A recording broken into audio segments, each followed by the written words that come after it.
नुआ जन्म पाई 18 मासर शिशु कनव विरल आनुवंशिक रोगर शिकार होइथिबा दिल्लीर कनवर चिकित्सा पाई आवश्यक थिला 17.5 कोटी टंका। कनव को दिल्ली मुख्यमंत्री अरविंद केजरीवाल देखिबाकू जिबा सहित 1.5 लाख लोक आर्थिक सहयोग हाथ बढ़ाइथिले। अभियान में सामिल होइथिले सेलिब्रिटी आउ राजनेता। अमेरिकीय कंपनी मध्य रिहाती दर रे इंजेक्शन जोगाई देइथिला। 17.5 कोटीर इंजेक्शन को नैथिला 10.5 कोटी। केंद्र सरकार भी आमदानी शुल्क हटाई देइथिले। शेष में इंजेक्शन पहुंचीथिला दिल्ली रे। जुलाई 13 तारीख में इंजेक्शन नैथिला कनव। एबे से धीरे धीरे स्वाभाविक हेउछि। तेबे कनव एवं तार परिवार रे पहुंची कलिंग टीवी। तांको सहित अधिक आलोचना करिसेंती आम दिल्ली ब्यूरो चीफ आशुतोष राउत।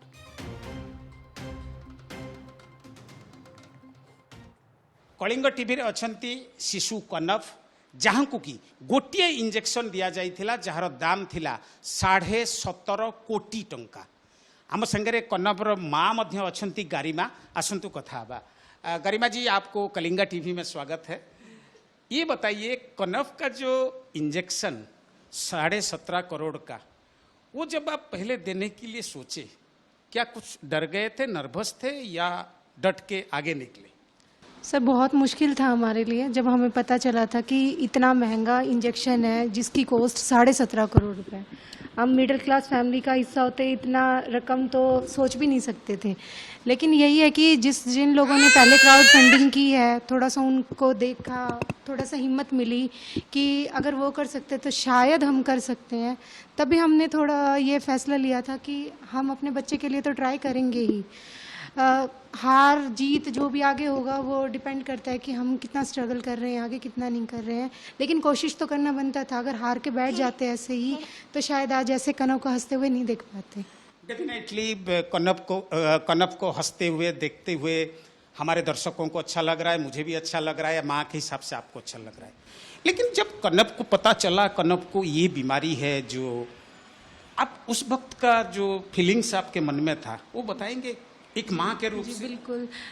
हमने जो फर्स्ट ओपिनियन था वो श्री गंगाराम हॉस्पिटल से लिया था। वहाँ पे एक्चुअली जो एसएमए के केसेस हैं वो पहले डिटेक्ट हुए थे। तो कनव के सारे टेस्ट हुए, पूरा फुल बॉडी चेकअप हुआ और टेस्ट कराया तो उन्होंने बोला कि आप एक जेनेटिक टेस्ट है, आप वो भी कराइए। उसका टेस्ट होने के बाद जो कनव की रिपोर्ट आई थी वो 22 सितंबर 2022 को आई थी। तो आपने पहले ये बीमारी का नाम सुना था? जो नहीं, बिल्कुल भी नहीं। और जब फर्स्ट टाइम हमें ये पता चला कि कनव को एसएमए है, हमें बिल्कुल भी अंदाज़ा नहीं था कि ऐसी कोई बीमारी भी हमारे बच्चे को हो सकती है। और उसके बाद जब उसकी सिवियरिटी का पता चला कि इतनी गंभीर बीमारी जो सिर्फ मेरे बच्चे को 2 साल तक ही जीवित रख पाएगी, उसको सुन के तो मेरे पैरों तले से ज़मीन खिसक गई थी। उस दिन मैं, आप मानेंगे नहीं, कि 8-9 घंटे तक, क्योंकि मेरे हस्बैंड की तब बाहर पोस्टिंग थी, तो उस टाइम पे मैं 8-9 घंटे कनव को लेके अपने सीने से लगा के बैठी रही और कॉन्टिन्यूसली रो रही थी। हम समझ सकते हैं। गरिमा जी, ये बताइए, पहले किसने आपको बताया एक ही इंजेक्शन है, 17.5 करोड़ की है, वो आपके लिए संजीवनी हो सकता है? एक्चुअली इसकी क्या है कि एसएमए की 3 दवाइयाँ होती हैं। एक रिस्डिप्लान होता है, एक औषधि करके होती है, और एक ये जलजज्मा है। तो वो हमें, अगर वो देखी जाए तो उसकी एक बोतल 6 लाख की पड़ती है और जो सालाना खर्चा है वो 72 लाख का आता है। तो वो देने की, और वो लाइफ टाइम चलती है। तो आप अगर खुद कैलकुलेट करेंगे तो वो इससे भी ज़्यादा पड़ेगी जलजज्मा से। और ये है एक जीन थेरेपी है जो सिर्फ 1 टाइम सॉल्यूशन, जो एक बार दे दिया बच्चे को तो ये आपके बच्चे को पूरी लाइफ सेव करती है। तो ये, तो आप ये कह सकते हैं 13 जुलाई को जब दिया गया इंजेक्शन, उसके बाद कनव इज सेफ? जी बिल्कुल सेफ़ है। बस रिकवरी में जो है वो टाइम लगेगा, क्योंकि धीरे धीरे अभी तो इसकी जो बॉडी है वो उसको ऑब्जर्व कर रही है मेडिसिन को। तो मेडिसिन जब तक ऑब्जर्व करेगी 3-3.5 महीने का टाइम लगेगा और धीरे धीरे उसमें रिकवरी होती है। 1.5-2 साल का टाइम लेती है। लेकिन हाँ, मेरे को इतना श्योरिटी है कि जब के बाद से कनव ने थोड़ा बहुत हल्का सॉलिड लेना स्टार्ट किया है अभी, और हल्का बहुत अगर मैं इसको बिठा रही हूँ तो वो बैठ भी जाता है। इंजेक्शन आ गया, बहुत सारे लोगों ने हेल्प किया आपको। आप लोगों ने भी, कनव के पिता अमित जी, वो सोशल मीडिया के जरिए। तो आप अभी धन्यवाद किसको किसको देंगे? मैं उस एक सिंगल आदमी को भी करना चाहूँगी जिसने हमें 10 रुपये भी डोनेट किए, क्योंकि ये एक सिंगल हैंड नहीं हो सकता था। क्योंकि क्राउड फंडिंग जब हमने स्टार्ट की थी, हम हर एक आदमी से मिले हैं, पॉलिटिशियंस से भी मिले हैं, और हमारे जो आपके सेलिब्रिटीज़ हैं सबसे हमने मदद मांगी है। एक आप इवनली मानेंगे नहीं, एक जो रिक्शा वाला तक है वो फ़ोन कॉल करके कह रहा है कि मुझे 10 रुपये डोनेट करने हैं कनव के लिए, क्योंकि केस जेन्युइन था उस टाइम पे। उस टाइम पे सब लोगों को लगा कि हाँ, हमें भी अपने उस बच्चे की मदद करनी चाहिए। तो सबने, जिसने भी कनव को डोनेट किया, मैं उस हर एक आदमी का शुक्रिया अदा करना चाहती हूँ। भगवान पे कितना भरोसा था, या अपने मातृत्व के ऊपर, पिताजी के मेहनत के ऊपर, परिवार के प्यार के ऊपर, या भगवान के आशीर्वाद के ऊपर, ये सब लेके आप कनव के लिए लड़ाई लड़ रहे थे एक माँ के हिसाब से। अमित जी भी अपने पिता के, सबसे भरोसा आपको किससे मिल रहा है? एक्चुअली सच बताएं तो सब चीज़ों को एक साथ लेके चल रहे थे। भरोसा कहते हैं ना कि अगर आप मेहनत करोगे तो वो सफल भी होगी, अगर मेहनत नहीं करोगे तो आप भरोसे किसी पे भी बैठे। भगवान भी कहता है तुम हिम्मत करो तभी मैं तुम्हारा साथ दूंगा, और भगवान ने भी साथ दिया है, लोगों से मिलवाया है। कई, वही बात है, 10 लोगों में से किसी 2 ने मदद भी की है, अगर 8 ने मना किया है तो वो 10 लोगों में से जो 8 लोग मना, सबका आशीर्वाद भगवान का आशीर्वाद होता है, सबका आशीर्वाद भगवान का। आप हमारे दर्शकों को, कलिंगा टीवी के दर्शकों को ये कह सकते हैं, जो 17.5 करोड़ का जो इंजेक्शन लोगों के मदद से, भगवान के आशीर्वाद से उनको दिया गया, अब ये पूरा जिंदगी भर संपूर्ण सुस्त एक अच्छे मनुष्य के तरह ये रहेंगे? बिल्कुल रहेगा। और मैं तो सिर्फ यही कहना चाहूँगी कि आप इस नौबत तक आइए ही नहीं। अगर हमें इस बात का पता होता, क्योंकि ये जो ये बीमारी है ये प्रेगनेंसी के टाइम पे डिटेक्टेबल है। अगर हमें ये, हमारी गाय ने, जिस भी डॉक्टर पे आप ट्रस्ट करके जाते हो, अगर वो इन टेस्ट के बारे में अगर आपको बता देती है तो शायद ये नौबत नहीं आती। अब क्योंकि आप जब किसी एक बच्चे को जन्म देते हैं, उसके साथ जो आपकी अटैचमेंट होती है वो आप बिल्कुल लाइफ टाइम तक आपके साथ रहती है, और आपको वो मेंटली बिल्कुल ही झंझोड़ के रख देगी कि आपके बच्चे को कुछ हुआ है। गरिमा जी, डॉक्टर ने आपको क्या कहा?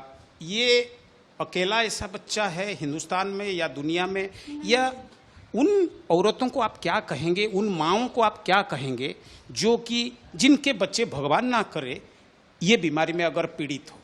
जी, मैं यही कहना चाहूँगी, बच्चा होने के बाद आपको वही 17 करोड़ के लिए लड़ाई लड़नी पड़ेगी। और मैं ये कह रही हूँ बहुत ही ज़्यादा मुश्किल है, हर कोई 17 करोड़ रुपए नहीं अफोर्ड कर पा रहा है। तो इससे अच्छा है कि आप प्रिकॉशन कीजिए, आप एक बार अपनी डॉक्टर से बात कीजिए, जो भी, जिससे भी आप गायने से आप ट्रीटमेंट ले रहे हैं प्रेगनेंसी के टाइम पे। ये 10th और 11th जो वीक होता है प्रेगनेंसी का, उसमें डिटेक्टेबल होता है। आप अपनी डॉक्टर से बात कीजिए कि आपको जेनेटिक टेस्ट कराने हैं, क्योंकि जेनेटिक जो टेस्ट हैं वो सारे डिटेक्टेबल होते हैं। आपका CP होता है, आपका SMA है, बहुत सारी ऐसी जो जेनेटिक डिजीज़ हैं जिसके बारे में आप पता लगा सकते हैं। तो इससे अच्छा है कि आप उस तक पहुंचे ही ना कि बच्चे को बीमारी हो, आप उसी टाइम पे उसको मैडम, जेनेटिक टेस्ट जब आप कराएंगे कोई भी माँ, तो ये पता चल सकता है और तभी उसका निवारण है? जी बिल्कुल करा सकते हैं। 10वें 11वें हफ्ते में जो SMA का है वो होता है, डिटेक्टेबल होता है। अगर हमारी गाय ने एक बार भी हमें ये बोल देती कि आप जेनेटिक डिसऑर्डर का कोई भी टेस्ट कराइए। देखिए, मैं सच्चाई बताऊं तो मुझे किसी ने नहीं बताया, क्योंकि मेरी फर्स्ट प्रेगनेंसीज थी। और कोई भी माँ जो भी फर्स्ट टाइम प्रेग्नेंट है, वो कोई भी नहीं सोच सकता है, क्योंकि आप जिस भी डॉक्टर के पास जा रहे हैं आप भरोसा करके जाते हैं कि वो आपके डॉक्टर हैं, आपके भगवान के स्वरूप है, वो जो करेंगे वो आपके लिए अच्छा करेंगे। तो हमें किसी भी डॉक्टर ने रेकमेंड नहीं किया था कि आप ये टेस्ट कराइए। अगर 1% भी उन्होंने ये बोला होता, क्योंकि ये टेस्ट मात्र 2-3 हज़ार रुपए का, पता भी नहीं। जी बिल्कुल, 2-3 हज़ार रुपए का ये टेस्ट होता है। अगर करा लेते तो आज हमें ये दिन। और डॉक्टरों को ये भी सलाह देना चाहिए ये टेस्ट कराने जी बिल्कुल देना चाहिए, उनको सबको बोलना चाहिए। देखिए, कहते हैं कि 100 बच्चों में से, या आप कह सकते हैं कि 8-10 हज़ार बच्चों में से वो एक बच्चा भी क्यों हो जी, उस पेरेंट्स पे क्या बीतती है जब वो 8-10 हज़ार में से आपका एक बच्चा होता है, क्यों हो? आप उसी टाइम पे आप उनको एक गाइडलाइन जारी कीजिए। जो भगवान ने आपको दिया किसी को ना, बिल्कुल भी नहीं, क्योंकि आप वो दर्द से बर्दाश्त ही नहीं कर पाएंगे। हमें पता है कि हमारा जो मेंटली प्रेशर है वो 8-9 महीने का क्या रहा है, और जब आप जान लेते हैं ना आपके बच्चे को इतनी बड़ी बीमारी, और आप उसको आंखों के आगे मरता हुआ देख रहे हैं बिना किसी दवाई के, क्योंकि कोई दवाई ही नहीं थी उसके पास, और 17.5 करोड़ एक इंजेक्शन, बिल्कुल एक दवाई का। और आप जब वो देखते हो कि 17.5 करोड़, आप लाचार महसूस करते हो। अमित जी, आपने जो लड़ाई किया, लोगों का जो सपोर्ट मिला, वो बहुत बड़ी बात है, क्योंकि आपको पता है किसी को 10 रुपया 10 पैसा उधार मांगो तो लोग नहीं देता, लेकिन आपने जिस हिम्मत के साथ लोगों के पास गए, वो एक्सपीरियंस कैसा रहा? और लोगों का जो लव अफेक्शन, चाहे वो पॉलिटिशियन हो, चाहे नेता हो, अभिनेता हो, चाहे आम आदमी हो, उसमें आपको क्या सीख मिला और सोसाइटी को आप क्या मैसेज देंगे जब कोई मुसीबत में होता है? अभी जब मैंने स्टार्ट किया था तो तब मैं लोगों के पास गया था तो सबसे बड़ा इशू ऑथेंटिसिटी का था कि मैं लोगों को ये यकीन दिला पाऊँ कि एक ऐसी बीमारी है, बीमारी पे फिर भी लोग यकीन कर लेंगे, लेकिन कॉस्ट मेडिसिन की इतनी है ना कि उस पर ट्रस्ट करना लोगों के लिए बहुत मुश्किल हो गया था। तो लोगों को उस पर ट्रस्ट कराना ही एक बहुत बड़ा चैलेंज था हमारे लिए। तो सबसे पहले मैंने उसी चीज़ को वर्कआउट किया कि सेलिब्रिटीज़ से जाके ये रिक्वेस्ट किया कि आप सिर्फ हमारे लिए अपील कर दीजिए ताकि लोगों को ये ट्रस्ट हो जाए कि ये मेडिसिन और ये डिसीज़ एग्जिस्ट करता है। और उसके बाद जब उन्होंने हमारे लिए अपील की और वो अपील मैंने लोगों को दिखाई तो उनकी ऑथेंटिसिटी के बिहाफ पे हमें ये मिला कि लोगों ने हमें यकीन करना शुरू कर दिया कि ये डिज़ीज़ भी एग्जिस्ट करता है और इसका ट्रीटमेंट भी इतना महंगा है। उसके बाद लोगों का क्या है कि दो तीन तरह के रिस्पॉन्सेज होते हैं। कुछ लोग तो शुरू से ही हार मान जाते, तो उनको हमेशा से यही लगा था कि ये चीज़ पॉसिबल नहीं है क्योंकि देश में बहुत सारे लोग हैं और कोई बट अभी अगर हम इस चीज़ को लेकर चले कि हम अगर अपने सेल्फिश मोटिव के लिए कुछ भी डोनेशन एक्सेप्ट करते हैं तो शायद लोग हेजिटेट करेंगे, लेकिन अगर आप किसी एक नोबल कॉज के लिए, आप सही कॉज के लिए लड़ रहे हैं, तो हमारे पास बहुत सारे ऐसे लोग हैं जो वेरीफाई करने के बाद, जिनको नॉलेज है, जो वेरीफाई करने के बाद ऑब्वियसली वो डोनेट करने के लिए रेडी हैं। बस उनको कंसर्न यही रहता है कि वो उनका जो पैसा दिया हुआ है, एक भी रुपया है, वो सही जगह जा रहा है। आपका कहने का मतलब यही है, अगर कॉज सही हो, अगर आदमी जेन्युइन हो, अगर कॉज जेन्युइन हो, तो जेन्युइन पीपुल आके हेल्प करते। Yes yes.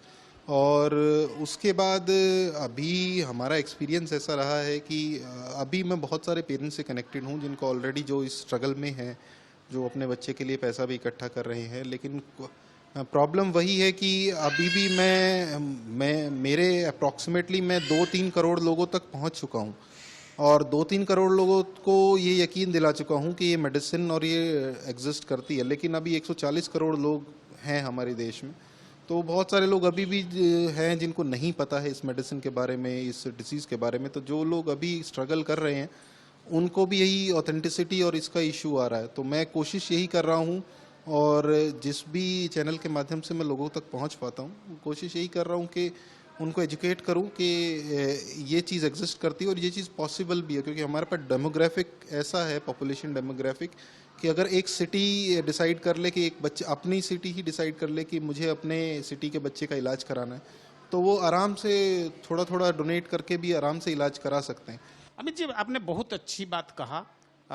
जैसे आपने कहा कि अगर डिजीज़ के बारे में पहले से पता चले, जैसे कुनब की मम्मी भी बता रहे थे, गरिमा जी, कि 11वीं और 12वीं हफ्ते में अगर प्रेगनेंसी के दौरान अगर टेस्ट कर लिया जाए, जेनेटिक टेस्ट, हो सकता है दूसरा कोई कुनब ना हो।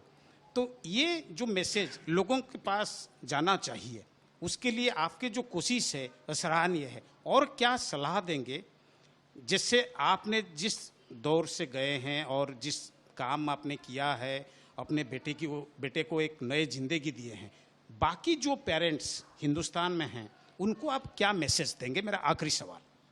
पेरेंट्स को मैं यही बोलूँगा कि किसी भी प्रेगनेंसी के टाइम पे किसी भी चीज़ को लाइटली ना लें। हमने अपने डॉक्टर पे ट्रस्ट किया था और उस ट्रस्ट का नतीजा यही निकला कि हमारे डॉक्टर ने हमें ये प्रेस्क्राइब नहीं किया और आज हम इस सिचुएशन में हैं। अगर हमारा गायनेकोलॉजिस्ट के ऊपर कोई चेक पॉइंट्स नहीं है, बट पेरेंट्स हैं कि क्योंकि अल्टीमेटली सफ़र पेरेंट्स को करना पड़ता है, तो पेरेंट्स को ही अब अपने ऊपर थोड़ा सा रिस्पॉन्सिबिलिटी लेनी चाहिए और ख़ुद से भी थोड़ा प्रेगनेंसी के टाइम पे रिसर्च करें कि कौन सी ऐसी डिजीज़ हैं जिनसे आप प्रेगनेंसी के टाइम पे ही या तो प्रिकॉशंस कर सकते हैं या फिर उसको क्योर भी प्रेगनेंसी के टाइम पे हो सकता है। और सोली अपने जो है गायनेकोलॉजिस्ट और डॉक्टर्स की नॉलेज पे ना डिपेंड करें। जिते बड़ भी परिस्थिति आसू, भगवानकर आशीर्वाद, लोकंकर सपोर्ट निश्चिंत मिलिबो जदि कज जेन्युइन हुआ। जो भली भाव में सोशल मीडिया रे निजर पुअर कनवर कथा कही 10 कोटी ऊर्ध्व 1.5 लाख ऊर्ध्व लोक 10 कोटी ऊर्ध्व तांकु हेल्प करथिले टंका हिसाब रे आज पुओ कनव निश्चित भाव में खुशी रे खेलुची आ जीवन में बड़ मनीष हबार स्वप्न देखुची। कैमरामैन वीरेंद्र सहित आशुतोष राउत, कलिंग टीवी, दिल्ली।